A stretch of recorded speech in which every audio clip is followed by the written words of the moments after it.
سلام على عباده الذين اصطفى أما بعد فأعوذ بالله من الشيطان الرجيم أولم يهد للذين يرثون الأرض من بعد أهلها أن لو نشاء أصبناهم بذنوبهم ونطبع على قلوبهم فهم لا يسمعون تلك القرى نقص عليك من أنبائها ولقد جاءتهم رسلهم بالبينات فما كانوا ليؤمنوا بما كذبوا من قبل كذلك يطبع الله على قلوب الكافرين وما وجدنا لأكثرهم من عهد وإن وجدنا أكثرهم لفاسقين ثم بعثنا من بعدهم موسى بآياتنا إلى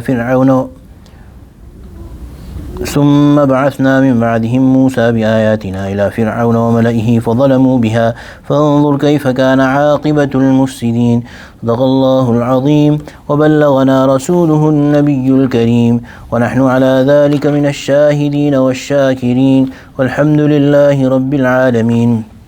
Surah Al-A'raf.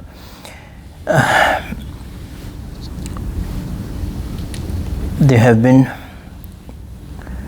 5 stories about 5 different nations and their Anbiya, and the next one is going to be about Sayyidina Musa and his nation Bani Israel, and it's a pretty detailed, Allah subhanahu wa ta'ala has mentioned a lot of details here in that story.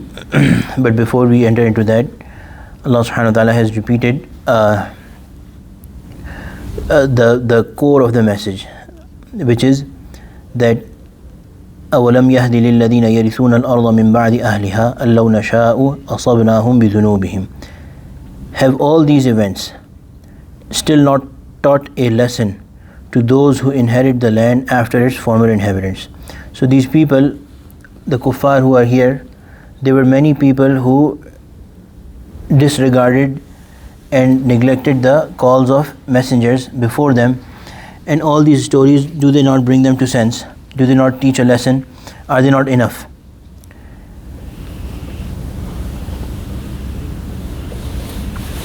أَلَّوْ نَشَاءُ وَأَصَبْنَاهُمْ بِذُنُوبِهِمْ, that if we so willed, we could afflict them for their sins.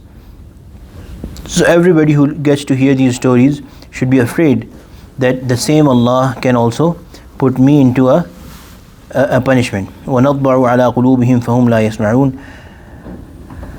But we seal their hearts. نَطْبَعُ طَبَعْ basically means that Allah subhanahu wa ta'ala has put a seal or closed their hearts. عَلَى قُلُوبِهِمْ فَهُمْ لَا يَسْمَعُونَ, so they don't listen.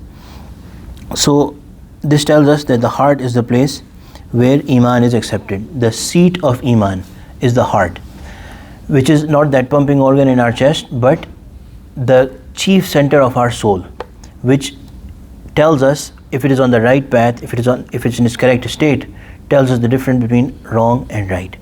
But because of kufr, because when people neglect the message of Anbiya and consciously make a choice to go against the teachings of Anbiya or the prophets, then Allah subhanahu wa ta'ala also puts a seal on their heart, closes the affair for them, so their hearts are closed. The Prophet ﷺ has told us that everyone who sins, there's placed a dark spot on their heart, so much so that after spot after spot is being put on their heart, the heart becomes enclosed in a covering, and then that covering is impenetrable. The right thing does not penetrate that covering. So this is the state of these people, that the affair has been closed for these people because of their own choice that they made, and because after even having heard and saw the clear signs of all the Anbiya, because all the Anbiya, they came with mu'ajizat. Mu'ajizat are miracles that they used to prove to people that we are the true messengers of Allah, and we have not come up with things with our own self. But these people did not listen, so Allah subhanahu wa ta'ala put a seal on their heart. فَهُمْ لَا يَسْمَعُونَ, so now they don't even listen. What does not listening mean? That they listen, but they hear, but they don't listen. They hear, but they don't understand, and they don't accept. تِلْكَ الْقُرَى نَقُصُّ عَلَيْكَ مِنْ أَنْبَائِهَا. Now this is for the consolation of the Prophet ﷺ, comforting him that these are the towns we narrate to you their important events. So min anba'iha means that some of many. So Allah subhanahu wa ta'ala has mentioned only a few of the important ones that Allah subhanahu wa ta'ala wanted to mention to the Prophet sallallahu alaihi wasallam and the people through him. وَلَقَدْ جَاءَتْهُمْ رُسُلُهُم بِالْبَيِّنَاتِ فَمَا كَانُوا لِيُؤْمِنُوا بِمَا كَذَّبُوا مِنْ قَبْلِ. And just like the Prophet sallallahu alaihi wasallam is being given a hard time, other Anbiya before the Prophet sallallahu alaihi wasallam were given this hard time to some extent as well. Surely their messengers came to them with clear signs, but they were not able to believe in what they had rejected earlier. بِمَا كَذَّبُوا مِنْ قَبْلِ. So these people, one of the problems, their problems was that a Nabi would come to them and tell them that this is the right thing, and they would reject it.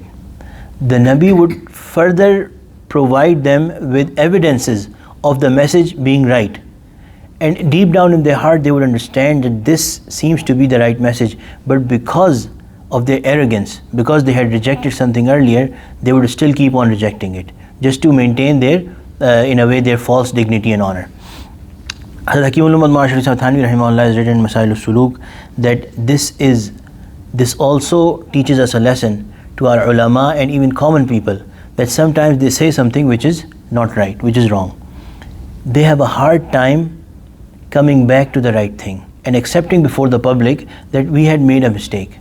Or even in our common affairs, in our daily affairs for common people, we should be very quick in accepting our mistake. We should be very quick. If we made a mistake, we should easily make that acceptance, that confession that we had done such and such thing wrong, and compensate for whatever mistake we had made.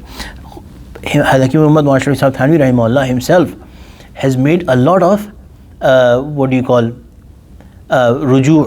or has come back. He at many places, he's a great scholar of our nation, of our ummah, but he has said at many places he has made whatever this word that he has made these, he has come back and he has said that I make ruju', I return and I say that the previous thing that I said may have been wrong. Allah subhanahu wa ta'ala, the thing to note is that Allah subhanahu wa ta'ala does not decrease the station of such people. If they comfortably come back and accept the truth, Allah further elevates them. And this is the reality when we see that Hakim ul-Ummat Ma'ashari Sahib Thanvi rahimahullah has made a lot of these coming back, these corrections, but Allah subhanahu wa ta'ala people did not start saying that he's a weak alim. No, people consider him to be a very strong alim because of the reason that he was willingly able, he was ready to come back to the correct point to correct himself. People consider him an even bigger knowledgeable person. So this should be our way as well in our dealings, and especially the ulama and the speakers. If they make a mistake, correct themselves easily. Allah subhanahu wa ta'ala elevates such people. But these people, the kuffar, their problem was, and this is an address to the kuffar of the time of the Prophet sallallahu alaihi wasallam and the other ones as well, to the end of the world who are going to come, that fine, to begin with you may have thought that he's a wrong person, he's coming up with a false claim, but now that he has presented you with open proofs, and when you deep down in your heart you're feeling yourself that this is the right message, then set aside your arrogance and accept the truth. But they did not do it, these people. كَذَلِكَ يَطْبَعُ اللَّهُ عَلَى قُلُوبِ الْمُجْرِمِينَ. This is how Allah subhanahu wa ta'ala, this is the reason, this is how Allah subhanahu wa ta'ala puts a seal on their heart, the believers. Disbelievers. وَمَا وَجَدْنَا لِأَكْثَرِهِمْ مِنْ عَهْدٍ. We did not find with most of them any covenant unbroken. وَإِن وَجَدْنَا, and surely we have found most of them, أَكْثَرَهُمْ لَفَاسِقِينَ, found most of them sinners. And here sin refers to kufr. So Mufassirin say that this is the pact of everyone with Allah subhanahu wa ta'ala. Our Prophet sallallahu alaihi wasallam has told us that before souls were sent into this world, they were collected, and Allah subhanahu wa ta'ala asked them, Alastu bi rabbikum, am I not your Lord? And all of them said, for sure you are. Qalu bala, definitely you are, without doubt you are. But when they come in this world and they see this world and they have these petty things that they give more importance to, then they forget their pact. The other meaning here is that when Allah subhanahu wa ta'ala afflicts a people, when the punishment of Allah subhanahu wa ta'ala comes, which we talked about yesterday, that first Allah subhanahu wa ta'ala tests people with some trial.